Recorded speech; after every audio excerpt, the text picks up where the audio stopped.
문제달인 신혜손입니다. 17년도 1회 제5과목 노동관계법규 해설 강의 시작하겠습니다.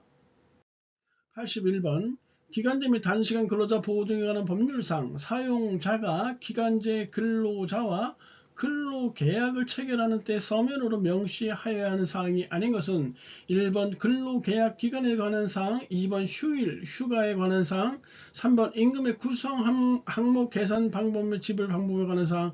이 1, 2, 3번 모두 맞는 내용인데요. 4번에 근로일 및 근로일별 근로시간은 기간제 근로자가 아니라 단시간 근로자에 해당하는 사항이에요. 그래서 4번이 틀렸네요. 82번 남녀 고용평등과 일가정 양립 지원에 관한 법률상 고용에 있어서 남녀의 평등한 기회와 대우를 보장해야 할 사항으로 명시되어 있지 않은 것은 모집과 채용에 해당되고요. 2번에 임금 그리고 임금 외 금품도 해당되는 것이에요. 그리고 4번의 교육도 역시 해당되고요. 그 외에 배치 및 승진도 해당되어지고 정년 그리고 퇴직 및 해고도 해당돼요. 하지만 3번의 근로시간은 남녀의 평등한 기회와 대우를 보장해야 할 사항으로는 명시되어 있지 않아요.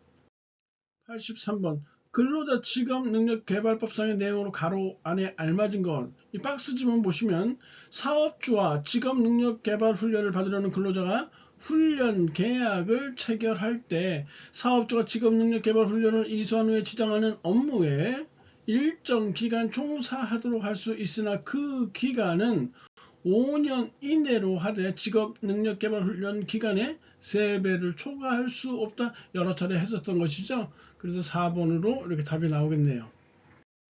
84번 근로자 직업능력개발법상 직업능력개발훈련의 기본 원칙과 거리가 먼 것. 1번 근로자 개인의 희망, 적성, 능력에 맞게 생애에 걸쳐 체계적으로 실시되어야 한다고 당연한 내용이고요. 이번에 민간의 자율과 창의성이 존중되고 직업능력개발훈련이 필요한 근로자에 대하여 균등한 기회가 보장되도록 실시되어야 한다. 이거 맞는 내용이겠죠. 3번에 신기술을 필요로 하는 업무에 종사하는 근로자에 대한 직업능력개발훈련은 중요시 되어야 한다. 아니죠. 직업능력개발훈련이 중요시 되어야 하는 대상은요.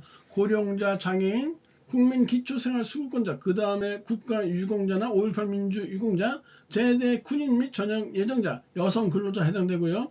그리고 특이하게 중소기업의 근로자 해당되어져요. 그 다음에 일용 근로자, 단시간 근로자, 기간제 근로자, 그리고 파견 근로자 등도 해당돼요. 일반적으로 사회적 약자들이 해당된다고 보시면 돼요.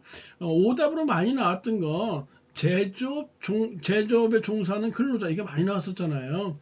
제조업 종사 근로자 해당 안 된다는 것이에요. 마찬가지로 3번에 신기술 업무 종사 근로자도 해당되지 않아요. 4번에 교육관계법에 따른 학교 교육 및 산업 현장과 긴밀하게 연계될 수 있도록 해야 한다고 했었어요.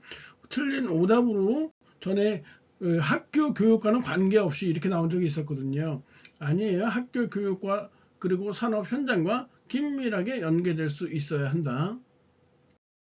85번 고용정책기본법상 지역 고용정책 기본계획의 수립 시행에 관한 설명으로 틀린 것은 쭉 읽어보시면 그렇게 어려운 내용 없고요. 2번이 틀렸네요. 특별시장, 광역시장, 특별자치시장, 도지사 및 특별자치도지사는 지역 고용정책 기본계획을 수립한 때에는 고용노동부 장관이 수립한 고용정책에 관한 기본계획과 일치 아니죠. 지역마다 특성이 다른데 일치될 수도 없고요. 그렇다고 너무 고용노동부 장관이 수립한 고용 기본계획에 너무 벗어나서도 안 되는 것이죠. 그래서 일치가 아니라 조화를 이루어야 한다. 이렇게 하셔야 될 것 같아요. 86번 남녀 고용평등과 일가정 양립지원에 관한 법률상 육아휴직과 중요해요. 육아휴직, 육아기 근로시간 단축의 사용 형태로 틀린 것은 일단 육아휴직에 대해서 기본적으로 알아보시면요. 육아휴직의 기간은 1년 이내 하는 거예요. 중요해요. 그리고 두 번째, 사업주는 육아휴직 기간에는 그 근로자를 해고하지 못하는 것이에요. 세 번째, 육아휴직 기간은 근속기간에 포함하는 것이에요. 네 번째, 근로자는 육아휴직을요 2회에 한정하여 나눠 사용할 수 있는 것이에요. 요거 개정된 내용이었어요. 그리고 육아 육아기 근로시간 단축은요, 이런 거예요. 육아기 근로시간 단축은 최소 3개월 단위로 해야 돼요. 다시 말해서 3개월 이상 이렇게 횟수 제한 없이 분할 사용이 가능해요. 3개월 이하로 하면 안 된다는 것이, 3개월 미만으로 하면 안 된다는 얘기예요. 그리고 육아휴직을 1년 사용하면 육아기 근로시간 단축은 1년이 되고, 육아휴직을 사용하지 않으면 육아기 근로시간 단축은 2년을 사용할 수 있다는 것이고, 그리고 육아기 근로시간은요, 주당 15시간 이상이어야 하고 35시간을 넘어서면 안 된다는 사실도 알아두시면 좋겠네요. 그래서 지금 4번에 보시면 육아휴직을 3개월 동안 1회 사용하고 육아기 근로시간 단축은 1개월씩, 이게 틀렸다는 얘기예요. 최소 3개월 이상이 돼야 한다는 내용이에요. 87번. 근로기준법상 취업 규칙에 관한 설명으로 틀린 것은 1번에 상시 10명 이상의 근로자를 사용하는 사용자는 취업 규칙을 작성하여 고용노동부 장관에게 신고해야 해요. 2번에 사용자는 취업 규칙의 작성 또는 변경에 관하여 원칙적으로 해당 사업 또는 사업장의 근로자의 과반수로 조직된 노동조합이 있는 경우에는 노동조합에, 그리고 근로자의 과반수로 조직된 노동조합이 없는 경우에는 근로자 과반수의 의견을 들어야 되는 것이에요. 만약에 지금 나와 있는 것처럼 동의를 받아야 하는 경우에는 그 변경 내용이 근로자에게 불리하게 된 경우에는 동의를 받아야 한다, 이렇게 되어 있어요. 3번. 취업 규칙에서 근로자에 대해 감급의 제재를 정할 경우에 그 감액은 일회의 금액이 평균 임금의 1일분의 2분의 1을 총액의 1 임금 지급기에 임금 총액의 10분의 1을 초과하지 못한다. 잘 기억하셔야 돼요. 숫자로 나와 있는 것들. 4번에 취업규칙은 법령이나 해당 사업 또는 사업장에 대해 적용되는 단체 협약과 어긋나서는 아니되며, 고용노동부 장관은 법령이나 단체 협약에 어긋나는 취업규칙의 변경을 명할 수 있다라는 것도 이렇게 알아두시기 바래요. 88번. 고용보험법의 적용제외 근로자에 해당하는 자, 적용제외 근로자에 해당하는 자, 일단 2번에 답이 이렇게 딱 나와 있어요.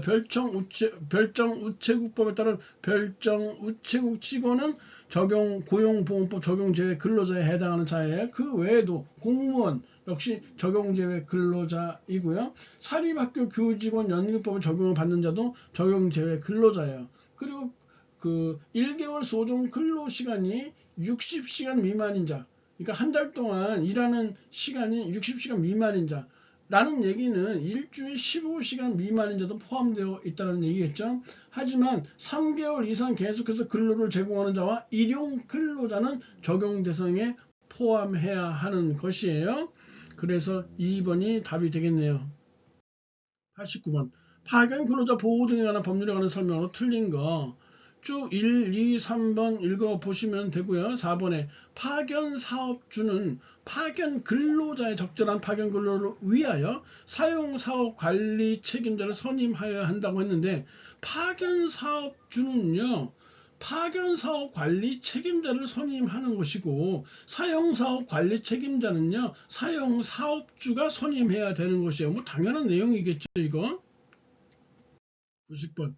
근로기준법상 해고에 관한 설명으로 틀린 거. 1번. 사용자는 근로자에게 정당한 이의 없이 해고를 하지 못한다. 뭐 당연하겠죠. 2번. 사용자는 근로자를 해고하려면 해고 사유와 해고 시기를 서면으로 통지하여야 한다. 이것도 뭐 당연히 맞겠죠. 3번에 사용자는 근로자를 해고하려면 적어도 30일 전에 예고를 하여야 하고, 30일 전에 예고를 하지 아니하였을 때는 30일분 이상의 통상 임금을 지급하여야 한다, 이렇게 나와 있는데, 이 내용도 3번도 잘 알아두셔야 돼요. 근로자를 해고하려면 적어도 30일 전에 예고해야 되고, 30일 전에 예고를 하지 아니하였을 경우에는 30일분 이상의 이 통상 임금을 지급하여야 한다. 잘 알아두시고요. 4번에 사용자가 근로자에게 부당 해고를 하면 근로자는 노동위원회에 구제 신청을 할 수 있고, 구제 신청은 부당 해고가 있었던 날로부터 6개월 이내가 아니라 3개월 이내에 하여야 한다. 4번이 답이네요. 91번. 직업안정법상 직업안정기관에서 하는 업무가 아닌 것은 1번의 고용정보의 제공, 2번의 직업소개, 3번의 직업제도 모두 맞는 내용이고요. 4번의 근로자 파견은 해당되지 않아요. 근로자 파견은 파견 사업주가 해야 되는 그런 업무겠죠. 92번. 헌법에 규정된 노동삼권, 노동삼권은 다른 말로 근로삼권이라고도 해요.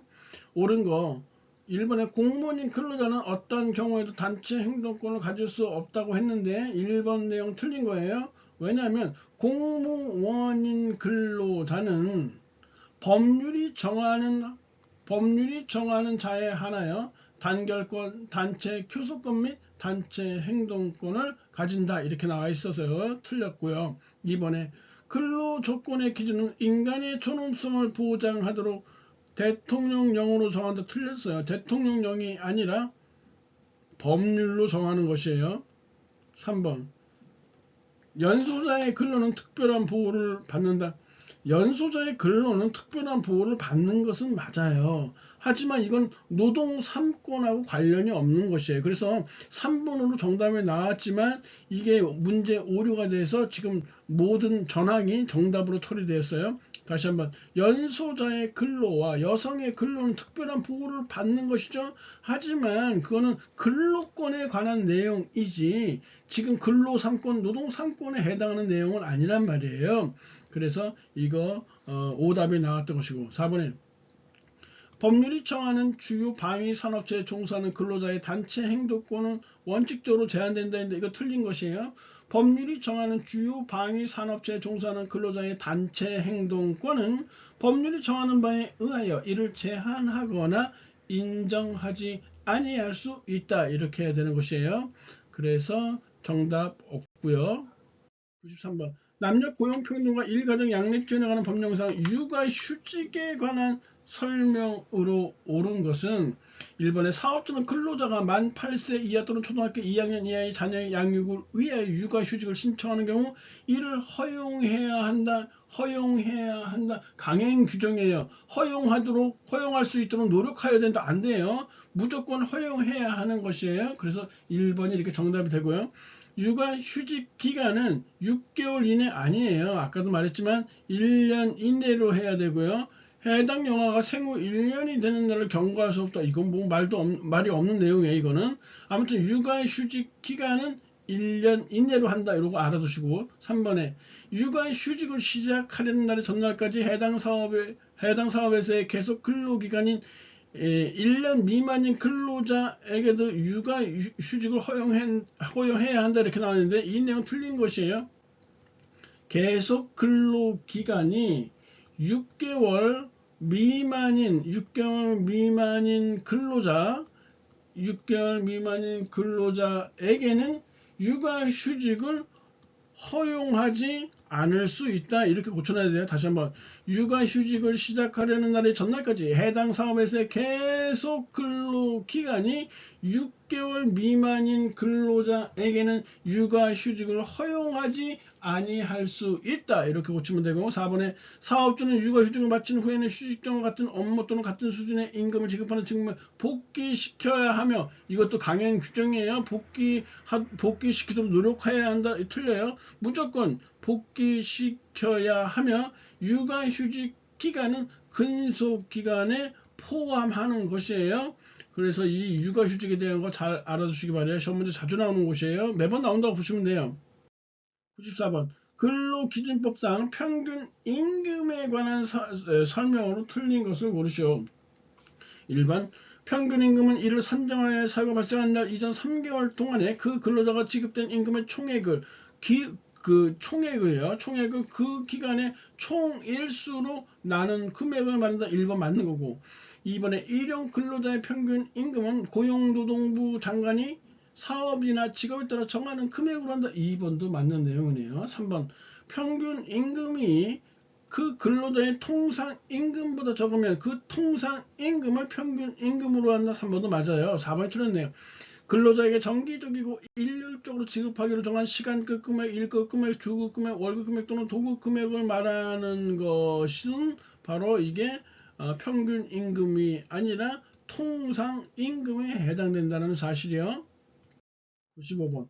직업안정법상 구인 구직의 신청에 관한 설명으로 옳은 것은 1번 국외 취업 희망자의 구인 신청이 말이 안 되죠. 국외 취업, 그 해외에 취업하고 싶어 하는 사람, 그러면 구인 신청에는 구직 신청이 돼야죠. 국외 취업 희망자의 구직 신청의 유효 기간은 1년이 아니라 6개월이에요. 이렇게 고쳐야 맞는 거고요. 2번에 직업안정기관의 장은 관할 구역의 읍면 동사무소에 구인 신청서와 구직 신청서를 갖추어도 구인자, 구직자의 편의를 도모하여야 한다. 2번 맞는 것이네요. 3번 직업안정기관의 장은요. 직업안정기관의 장은 접수된 구인 신청서 및 구직 신청서를 3년간이나 어떻게 보관해요? 1년간 관리 보관하여야 한다. 이렇게 고치면 되고요. 4번은 수리된 구인 신청, 자, 잘 보세요. 수리된 구인 신청의 유효 기간은 3개월이 아니에요. 수리된 구인 신청의 유효 기간이 3개월 아니고요. 수리된 구직 신청의 유효 기간은 3개월이고요. 수리된 구인 신청의 유효 기간은요. 수리된 구인 신청, 요거랑 같이 연관시켜서 외워두셔야 돼요. 수리된 구인 신청의 유효 기간은 15일 이상에서 2개월 이내. 이거를요, 누가 정하냐면 구인 신청을 한 구인 업체가 정하는 것이에요. 구인 업체가 정하는 것이다. 다시 한번. 수리된 구직 신청의 유효 기간은 3개월이고 수리된 구인 신청의 유효 기간은 15일 이상에서 2개월 이내에 구인 업체가 정하는 것이다. 96번 고용정책기본법에 대한 설명으로 틀린 것은 1번 좋고요. 2번 고용노동부 장관은 관계 중앙행정기관의 장과 협의해 5년마다 요 기간을 잘 알아두세요. 국가의 고용정책에 관한 기본계획을 수립해야 한다. 3번 상시 300명 이상의 근로자를 사용하는 사업주는 매년이에요. 매년.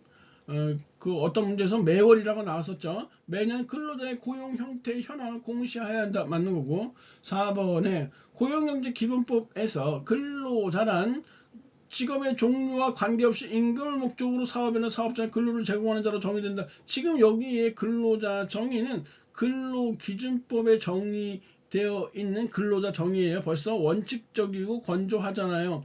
고용정책기본법 고군남이요. 고군남이는 현실적이고 실제적이잖아요. 그래서 고용정책기본법에서는 근로자를 사업주에게 고용된 사람과 취업할 의사를 가진 사람으로 정의하고 있잖아요. 97번 헌법상 근로의 특별한 보호 또는 우선적인 근로 기회 보장의 대상자로 명시되어 있지 않은 것은 실업자는 안 되죠. 98번 고용보험법상 이직한 피보험자의 구직급여 수급 요건이요. 다시 한번 고용보험법상 이직한 피보험자의 구직급여 수급 요건으로 틀린 거 1번 틀렸어요. 이직일 이전에 18개월간 피보험 단위 기간이 통산해서 180일 이상일 것, 이것이 맞는 내용이에요. 150일 아니고요. 180일 이상이 되어야 한다는 사실이요. 나머지 쭉 읽어보시면 될 것 같아요.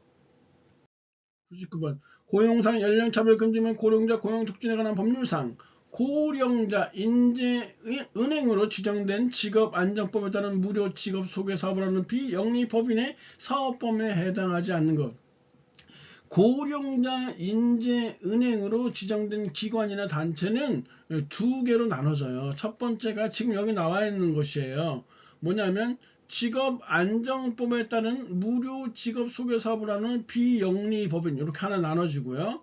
그리고 두 번째는 근로자 직업능력개발법에 따른 직업능력개발 훈련을 위탁받을 수 있는 대상 기관, 이렇게 두 개로 나눠진다고요.